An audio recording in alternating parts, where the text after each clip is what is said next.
Então vamos ao módulo número 3, rede de dutos. Bom, o papel da rede de dutos é conduzir os contaminantes capturados através dos captores, levá-los até o ventilador e do ventilador insuflá-los para a chaminé e assim para o ambiente externo, tá? Quando a gente trabalha na rede de dutos, né, esse é o papel dela, mas a gente tem que levar em conta alguns critérios para o dimensionamento e uma posterior análise de diagnóstico de falhas, ok? A gente está vendo aqui uma figura, né, realizada através de simulação fluidodinâmica computacional. A gente observa o escoamento, né, do fluxo no interior do duto e quando a gente vai falar em dimensionamento, um primeiro item, né, um dos primeiros parâmetros a ser levado em consideração é a velocidade de transporte. Qual é a velocidade que eu quero transportar o meu contaminante? Ela não pode ser uma velocidade muito baixa, porque senão, dependendo do contaminante, principalmente se for um material particulado, ela pode sedimentar. E eu também não quero uma velocidade muito alta, porque velocidades altas, principalmente se for transportar material particulado, eu posso causar desgaste nas paredes e futuramente furos, né, o que vai desbalancear e causar danos ao meu sistema.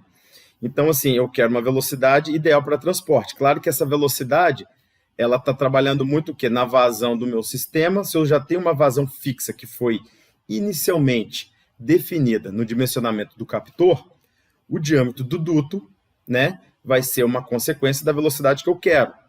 Quanto maior for esse diâmetro, maior vai ser o peso desse duto, maior vai ser a quantidade de estrutura metálica. Consequentemente, mais caro vai ser o meu investimento nesse meu equipamento. Tá? Então, por isso que a gente tem que trabalhar sempre em velocidades ideais, entendeu?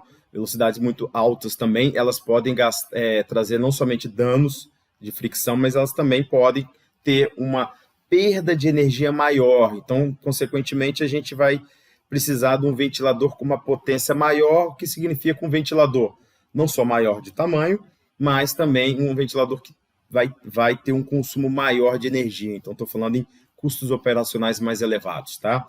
O esforço estrutural é levado em conta, né? Então, a gente tem um investimento a ser feito com relação à estrutura, não somente, né, nos pilares, nas colunas que sustentam os dutos, né, para que não sejam muito espaçadas entre si, mas também lembre-se que no sistema de ventilação, internamente dos dutos, eu posso ter pressão negativa ou pressão positiva. Então, esses esforços eles também têm que ser levados em consideração. Na rede de dutos, a gente calcula a perda de carga, que seria a perda de energia do escoamento ao passar pela rede de dutos. Ou seja, qual é a resistência desse meu sistema? Qual é a resistência da minha rede de dutos? A gente calcula a perda de carga do sistema, que é a perda de carga dos captores, mais a perda de carga da rede de dutos, mais a perda de carga do equipamento de limpeza de gás. Tudo isso para a gente determinar qual é a pressão que o meu ventilador vai trabalhar. Então, na seleção do ventilador, a gente precisa saber qual é a perda de carga do sistema.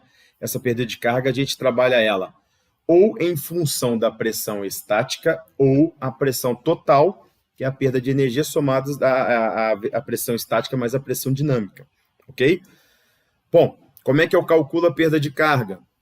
No livro Industrial Ventilation, Manual de Recomendações Práticas para Projeto, nós temos muitas recomendações, capítulos com tabelas, né, onde você consegue fazer esse cálculo fácil através do método VP, né, que é um método analítico, mas nós podemos também trabalhar com simulação CFD. Como vocês estão vendo aqui, a gente consegue trabalhar em detalhes, né, dessa estrutura e entender melhor o comportamento do fluido, seja para avaliar a perda de carga, seja para avaliar qualquer dano que estiver ocorrendo na minha rede de dutos. Eu consigo virtualmente, né, no computador, simular diversos cenários e identificar o que está acontecendo em campo, ou então dimensionar um sistema futuro, tá bom? Na rede de dutos também é importante falar sobre o balanceamento. O que é o balanceamento? Observem essa figura aqui, ó.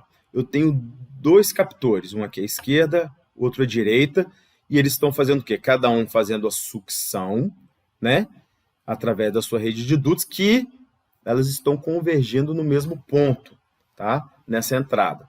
O que eu tenho que garantir é que todo o dimensionamento da rede de dutos desse ponto até esse captor e desse ponto até esse outro captor, eles têm que ter a mesma perda de pressão estática, ok? Por quê?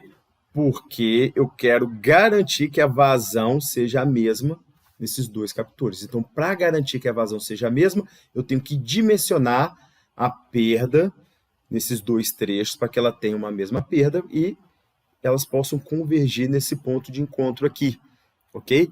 Então, as questões de balanceamento, né? Também o livro Industrial Ventilation, ou uma simulação CFD, elas podem, né, muito bem trabalhar sobre, tanto do ponto de vista de dimensionamento, quanto do aspecto de análise de falhas e diagnóstico. Então, eu trago aqui, né, o livro Ventilação Industrial, um manual de recomendações práticas de operação e manutenção, também fala muito sobre balanceamento. Então, os dois livros, tanto de projetos quanto de operação e manutenção, tá, gente? Eu abordo aqui um ponto de extrema importância e um alerta, porque, tipicamente, há muitas falhas nos cálculos e nas análises. Então, é muito comum a gente enxergar, na prática, sistemas com problemas de balanceamento, seja porque foram mal dimensionados, ou principalmente, ao longo dos anos de operação, alguns danos na rede de dutos vão acontecendo, tá? Dentro dos seus componentes, seja em curvas, ou às vezes em válvulas, né? Dampers, ou no trecho reto, seja acúmulo de material, seja furo, que vai provocar um desbalanceamento, ou seja, uma região que era para estar tendo, um captor que era para estar tendo uma determinada vazão, ele vai acabar não tendo mais essa vazão. Às vezes ele vai ter uma vazão inferior e a captação seguinte pode ser que ela tenha uma captação, né, o captor paralelo adjacente, ele pode ter, às vezes, uma vazão até superior. Ou seja, quando você vai desbalancear, um lado vai ter menos do que o outro, necessariamente, né? E não quer dizer que o lado que está tendo mais vazão vai ter uma vazão maior do que o previsto de projeto.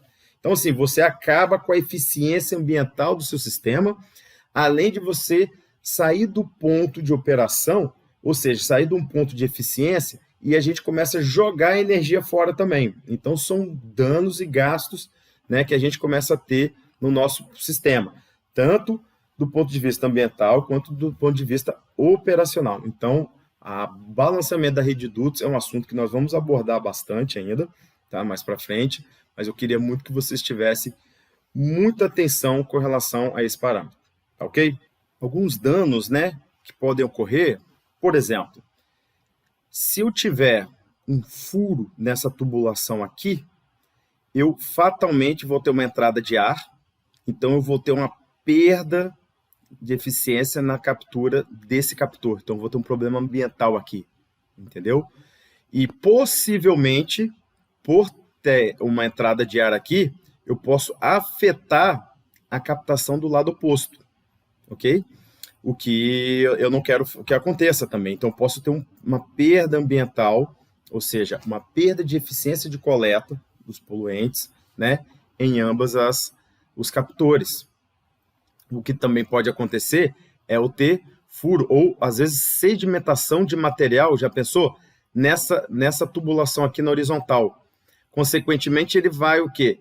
Aumentar a resistência do escoamento nessa região, ou seja, eu vou bloquear a passagem do ar que estava vindo desse captor aqui, ó. Então, esse captor vai ter também uma baixa na eficiência de captura dos poluentes. Então, é um problema ambiental.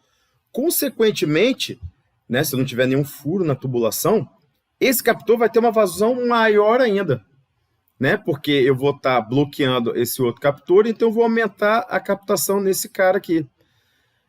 Do ponto de vista ambiental, ok, porém, com essa velocidade mais acelerada, eu vou ter uma perda de carga maior, né, eu vou ter uma resistência ao escoamento maior, eu vou ter um consumo energético possivelmente maior, tá? Eu posso sair da minha curva de eficiência lá do ventilador. Consequentemente, com velocidade mais alta, eu posso ter maiores desgastes, principalmente se eu estiver transportando material particulado, tá? O que pode vir a causar danos no futuro próximo.